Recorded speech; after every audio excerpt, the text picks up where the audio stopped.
1984ல சென்னை பரங்கி மலையை உலுக்கிய 9 பேரின் கொடூர கொலை வழக்கின் திக் விசாரணையை இன்னைக்கு அலச போறோம். நெரிசலான ஒரு ஏரியாவுல 9 பேர் கொண்ட ஒரு பெரிய குடும்பம் எப்படி தடயமே இல்லாம மாயமாக முடியும்? ஆச்சரியமா இருக்குல்ல? எந்த தகவலும் இல்லாததால பதறிப்போன ஒரு தந்தை போலீஸ் ஸ்டேஷன்ல புகார் கொடுத்தப்பதான் இந்த திகில் விசாரணை ஆரம்பமாச்சு.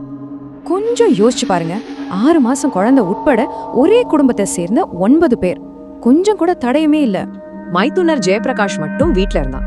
எல்லாரும் திருப்பதி போயிருக்காங்கன்னு சொல்லிட்டு அவனும் ஒரு பெரிய சூட்கேஸோட எஸ்கேப் ஆயிட்டான்.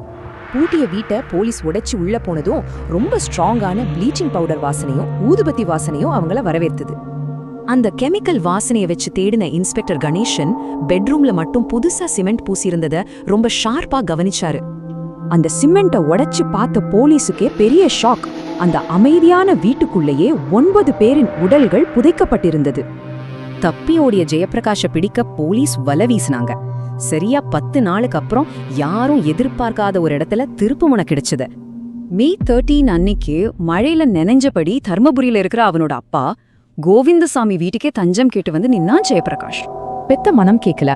மகனுக்கு சாப்பாடு கொடுத்த அந்த அப்பா மனச கல்லாக்கிட்டு அவனை வீட்டுக்குள்ளேயே வச்சு பூட்டி போலீஸ கூப்பிட்டார்.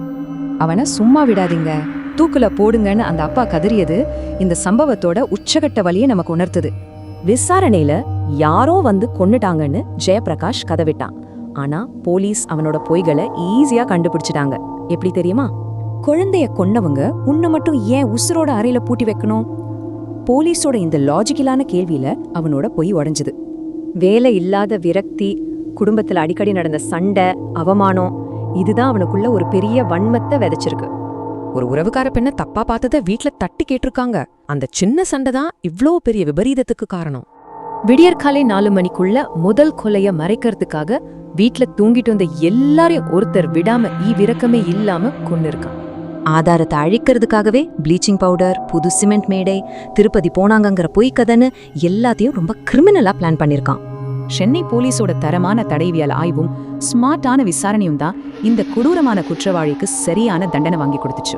நம்ம பக்கத்து வீட்டு பூட்டிய கதவுக்கு பின்னாடி கூட இவ்ளோ பெரிய கொடூரம் நடக்கலான்னு நினைக்கும் போதே ரொம்ப பயமா இருக்குல்ல?